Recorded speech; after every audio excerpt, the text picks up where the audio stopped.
music. Better mental health.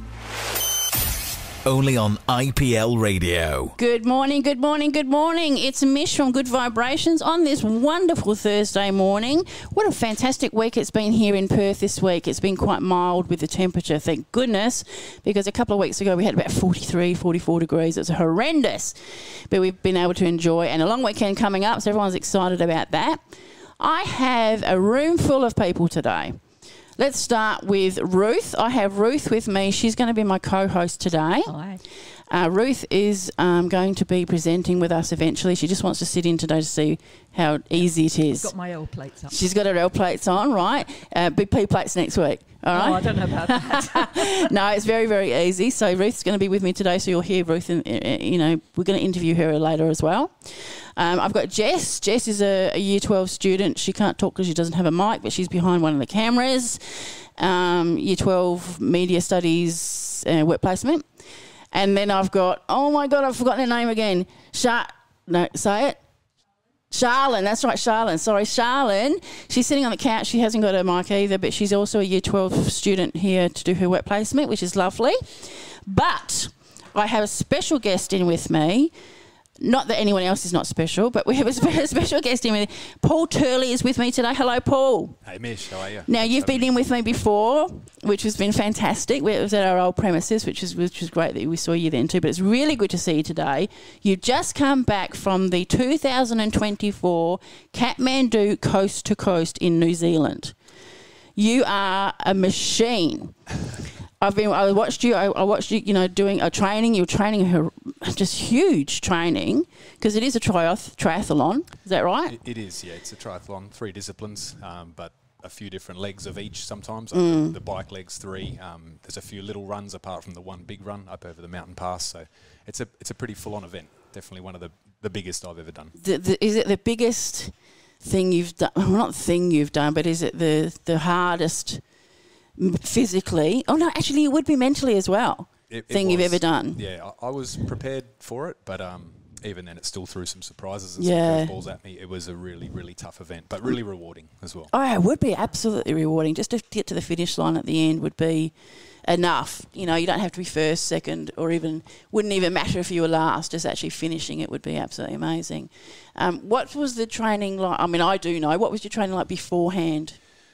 As you can imagine over here, as you said, the heat and Perth is quite flat compared to the mountains in New Zealand. The mountain range over there and the pass, or Arthur's Pass as they call it, is up about 1,100 metres above sea level where you cross over. So there's actually snow when that up on the mountain. Is that right? It snowed the 2 days after we were across brilliant. the mountain. So, look, it was tough conditions, but they say, that race is not meant to be easy. Anyone who does it, you walk away from it with a sense of achievement because of what you put yourself through just to get to the start line, and then if you finish it, then all that hard work pays absolutely off. Right. So the competition really starts when you start training.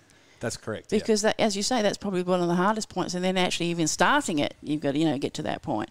So I mean, you've done. When did you really start training for this? Probably early to midway through last year. So you have to go into a ballot to actually get accepted. Oh. So there's quite a backlog to get into the race because it's quite a prestigious race in New Zealand. It's been running for 41 years and they usually have about 1,500 competitors every year. It's made up of teams as well as individuals. But basically, I entered the ballot a couple of years ago. With COVID, there was a backlog. Finally got accepted into this year's race. So even getting accepted is like an amazing thing because not everyone gets in. So that's right. So just getting that yes would be, woohoo, here we go. And then, as I think I told you last time, once I did get accepted, I was like, right, we're raising money for mental health charity, and that's when I got aligned with Black Dog. And so from there, as I said, we've raised a phenomenal amount of money, which I can proudly present to Black Dog next week at the event that I'm going to hold. So. I saw, I've actually written, I think I wrote it down now, it was about $12,000 round about. It's about 12.5. Yeah. There's still a fair bit to come in, and plus the event next week. Great. There's raffles. We'll talk about that down the track. But so getting in for a ballot was the major step, getting in. Yep. And then, so that was a couple of years ago. Yeah. So mentally you're going, oh my God, I've got to do something about this. Yep. But you didn't start really training until about 6 months before. Well, I always try and keep in relatively good shape. Yeah, so okay. I'm not too far away from what I need to do. But you need to change your training. So for an event like that, bench press and squatting 150 kilos is not going to help you enough. Climb a mountain pass and kayak down a river. So you need to adjust what you're doing physically and mentally to try and get your body in the best possible condition to do that race. Yeah.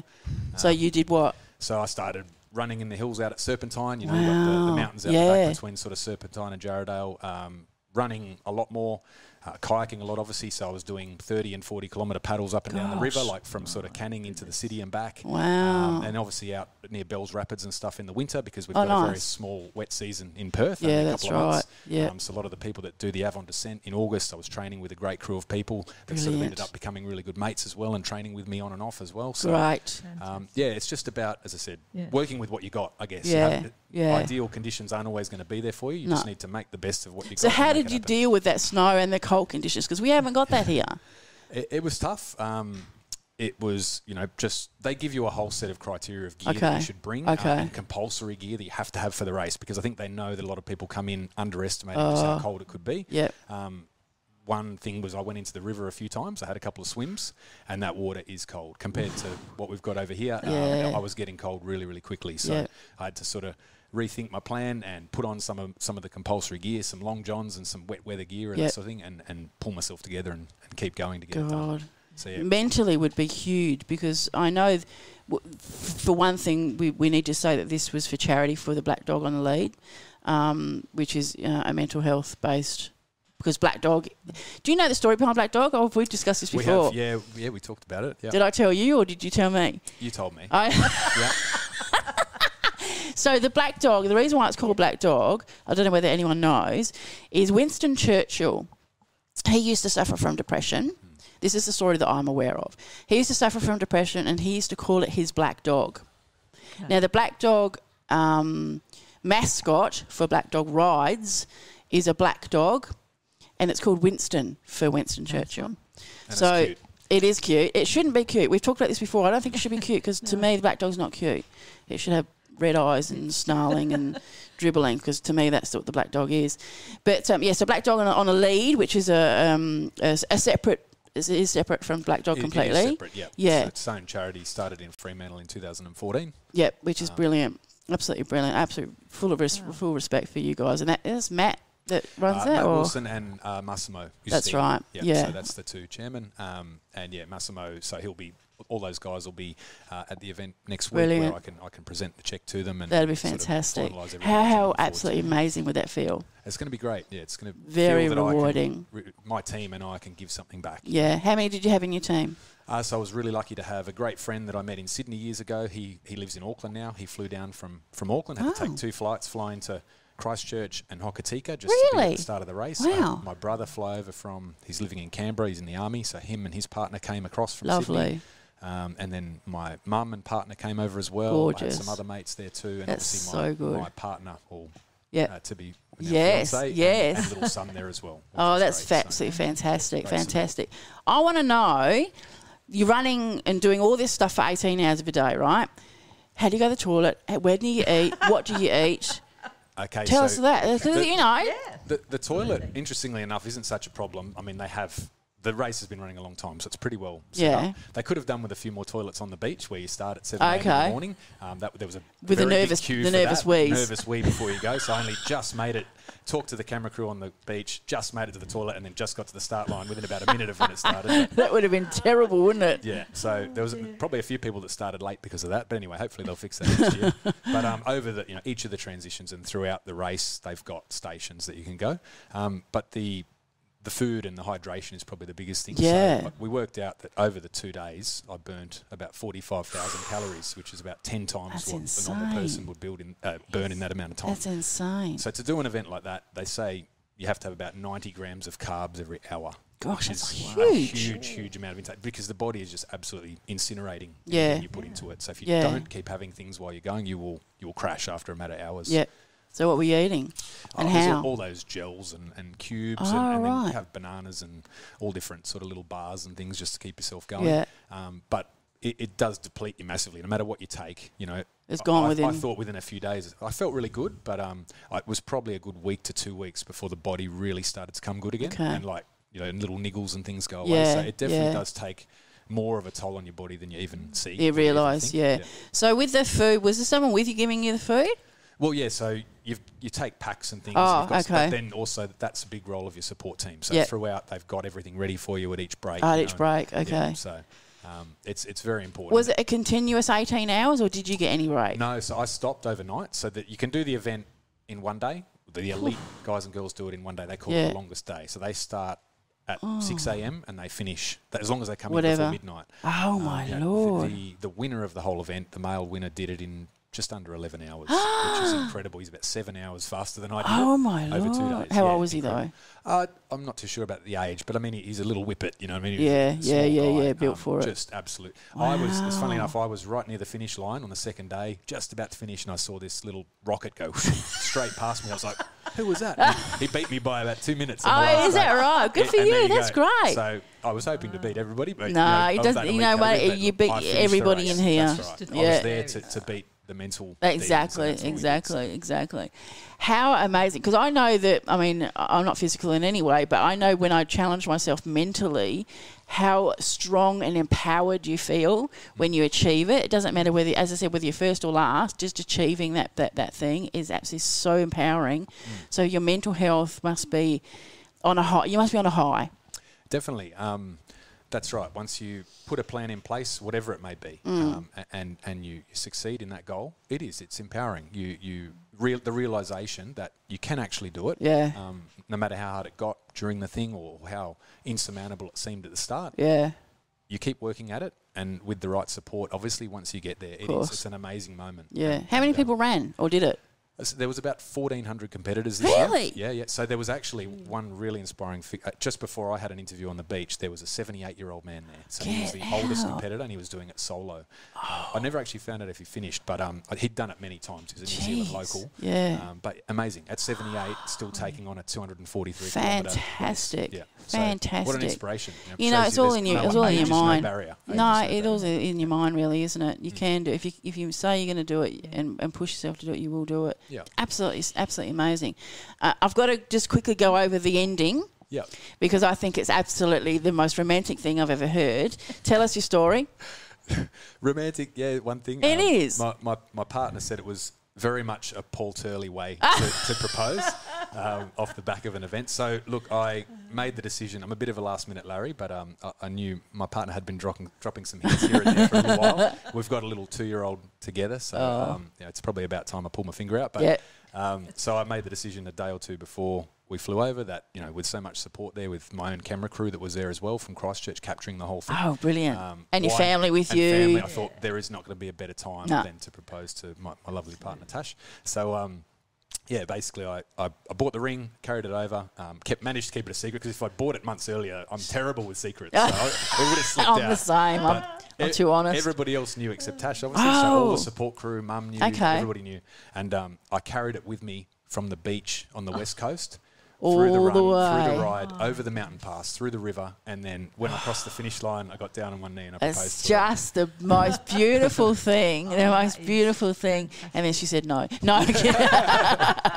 It's honestly, it's the best thing ever. What would have happened if you'd lost it? I know. It's ring out your pocket. It's fun. I probably checked for about 50 times. Yeah. In my back pocket, kept checking that it was there. Was it on a bum bag or in your backpack? No, I had it in a zip pocket. Oh, so good. it was pretty That's safe. good. Yeah. But, I had it stored away in the river because I said I didn't want it to fall out of the boat. I lost my sunnies on the river. Oh, so did you? That's not too bad, but losing the ring would have been disastrous. So. Yeah, I think it's the most beautiful thing. Was it? Did you get on camera for that? Not necessarily with yours, but did they pick it up from the Kathmandu? They did, although I should have been a bit more vocal with them and told them that's what I was doing. But as I said, they did manage to interview me in the mornings and stuff. But that was more around the race and around mental health. I didn't really want to let anything slip in case she saw that. Because as it was, they posted some footage. Yeah, they posted some footage throughout the first day and the second day early before we even finished. So it's quite lucky that I said nothing even at the riverbank. Could have got out. But no, so I kind of just kept it a real surprise for the end. And so beautiful. When I did tell someone in the end, they quickly ran over and they gave us a couple of free burgers and drinks and said, this is all the best we can do, at short notice. But I think I think it's just beautiful. I think it's beautiful. And it will be a day to remember for many reasons. That's right. Many reasons. Now, you've got you've got something coming up next week. 7th of March, is it? Yeah, Thursday, 7th of March. Yes. I've had a really amazing response. A few people that came to my one in December, Yep. which we did before the That's race. right. And this one will sort of bring everything together and wrap it all up. It's the 7th of March. It's at Fat Brew Club, which is in City West, right near the SciTech there, just across from the train station. Great little venue. It's brand new. It's only been there for about a year. Okay. Award-winning beverages and food, and obviously that night I'm going to have a bit of an interview panel and talk all about the event, Right. And what it took to get through it, the build-up, obviously what we're doing now, Yep. and what we do in the community. There'll be there's some really good prizes that have been donated. We'll be Great. doing a bit of an auction for a couple of prizes as well. Good. And most importantly, I'm shaving this beard off. That's the thing. Like, I can't imagine you without that beard. I seriously, it's going to be weird, really weird. And your 2-year-old's going to go, The 2-year-old, he's not going to know what's going on. No. That's for sure. He's going to spin out. But probably the best part of the last 5 to 10 years, I've had a beard of some sort. Yeah. It's probably the biggest I've got it going, so it's definitely going to be a good surprise and a good thing for a lot of for people everybody, to see. yeah. So as I said, it is a charity. So is it a $35 ticket to get in? $35 to get there, and nearly all of that goes to the Goes charity. to A little charity. bit of it covers food for the night, and that's about Yep, it. So. yep. So that's Black Dog on a lead. Yep. Is a brilliant idea. I think it's a great idea and very very respectful for what you're doing. Because it's not easy, right? You've had a beard for 5 years, and are you going to grow it back though?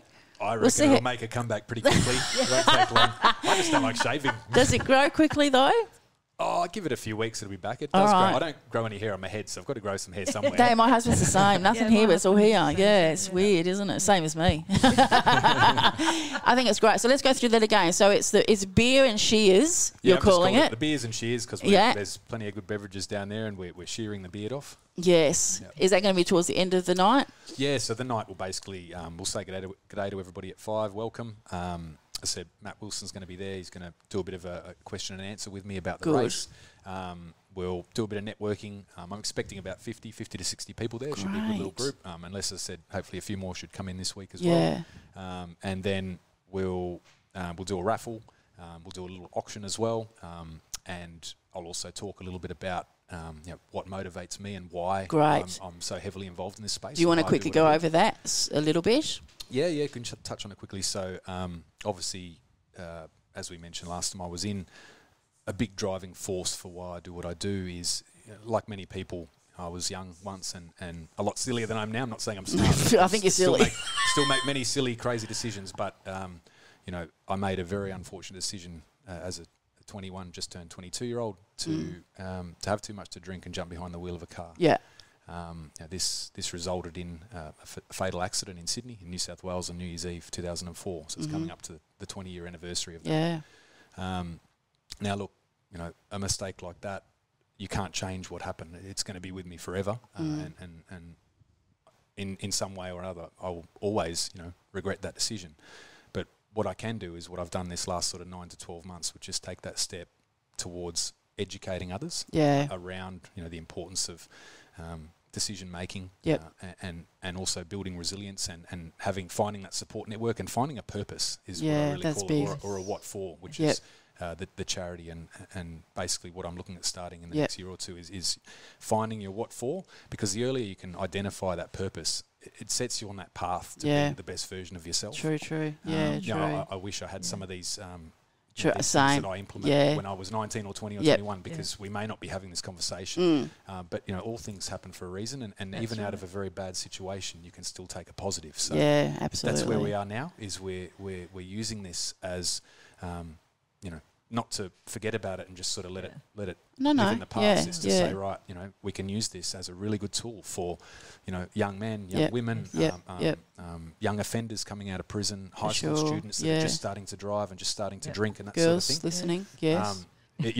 What I feel that I listened to someone talk the other week, and I really respect this person when they talk, but they spoke about, we learn from our mistakes, and I'm a big believer of we do. We learn by doing. We're human and we learn by doing. So why not infinitely fast track that and learn from other people's mistakes? So good idea. Just you learn from yours, you could learn from 100 people. You could learn from 1,000 people's mistakes, and I guarantee you that will really improve your outlook and the way you operate. Absolutely right. So where is Paul Turley today, and where are you in the future? So, as I said, back from New Zealand, got my feet back under the desk for SG Controls, which is my fantastic supportive employer. Worked for them for 3 years next month. So, great. Back into business development and working for them. And then when I'm not doing that, I've taken a little bit of a break this year now from big endurance events. Okay. I've promised my fiancée Fair Tash enough. that there'll be a bit more family time this year, which is very important. Obviously, family first. So absolutely. Said they've been. That was one thing I said to her is, the unbelievable support she gave me to do all the training for that event, to get over to the race and that sort of thing. That's a big reason as well, big driver behind why I now in her corner, even. So.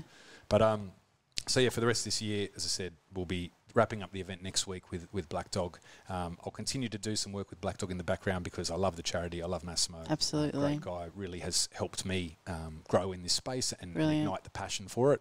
But I'll also be taking some steps towards building my own charity. And I'm sure there'll be some more events on the very near horizon. Brilliant. I've got a few things locked in, lined up for next year. So brilliant. I'll be keeping an eye on you. And I'm sure there'll be a wedding in that as well. I was just going to say, is she in a hurry? Not at all, no. So we've set, if not next year, probably the following. Okay. We've got a trip over East at the end of the year with family and things. Good. Catch up with my mum and all that. Perfect time to get married. Mum has already been pushing that. As mums do. Yeah, as mums do. She was straight onto it. Yeah, as you do. Yeah. We'll see. Maybe next year or the year after. But okay, nice. It'll happen. Nice. But look, one other thing I didn't mention is I've had some really good support from Rotary. I've had some Rotary in Coburn. I've had some fantastic support from Reece Whitby and his. Oh, that's really nice. Yeah. So there's looks like I'll be starting to talk to a few of the high schools in like the Safety Bay, Warrnambool, Rockingham area, which is going to be really good. Really good. And obviously Rotary in Coburn as well is looking at some men's sheds, some scouts groups and some other school groups. And brilliant. There's a lot happening in the background. Yeah. So I'm just doing my best to juggle it all at the moment. And still, be as much as I can be for everyone. But we'll get there. But just watch your mental health, though. You can't be everything for everybody either. Exactly right. Yeah. So that a big step back this year now from the training racing part. and the training side of things. I mean, I'll always still keep a certain level of fitness. I love it. And I think I'll do it until the day I drop. Good. To some extent, which is very important at all. Absolutely. But definitely take a step back from those big 3, 4, 5 hour endurance sessions, which you have to do for an event like that, and that'll allow me a lot more time to be that family person with the dad and the partner for sure. Sounds fantastic. I have a lot of respect for you, Paul. I just think you're amazing, and I call you the machine because honestly, incredible. You should just see him go. He is a machine. And please keep in contact with us because I would love to hear how you're going along and what you're doing down the track. Come in and keep us updated. Be fantastic. Please go, everybody who's listening. Please go to that Beers and Shears, $35 ticket at the Fat Brew Club. Is it West Perth or Perth? You don't have to have beers. There's people that come that don't drink. Last time I went there, I didn't drink. They've got plenty of non-alcoholic beverages. It just sounds good. Food. Beers and Shears. It just sounds good, right? It doesn't have to be a beer. You don't have to come and drink. And it's all donated to the Black Dog on the lead, which is a fantastic cause. And I suggest everyone checks it out on the website. On socials, on socials, Facebook. Brilliant. I think you've done an amazing job. You continue to do so. Congratulations on your engagement. Fantastic. Thanks so much. Anything else you want to talk about? Or we covered it, I think. Pretty much covered it. A quick one, I saw you on your Indian the other day. Oh, God, that's so exciting. I want to get talking about that. So when we stayed with Tasha's family after the race, Uncle Ron, he has a massive big 1800 Indian chief or something. Oh, really? And then when I saw your post, I tagged him yesterday. It looks amazing. Yeah, so I'm mine's only a Scout. I've had mine for quite some, but I went around Australia on that bike. Yeah, cool. So it's just brilliant. But I'm riding with Pink's husband on Saturday, so it'd be about 400 other people, but I'm the important one. I'm going to be there. So I'll keep you updated on that one. Thanks, Paul. We're going to play some 80s music because that's my thing. That's my therapy.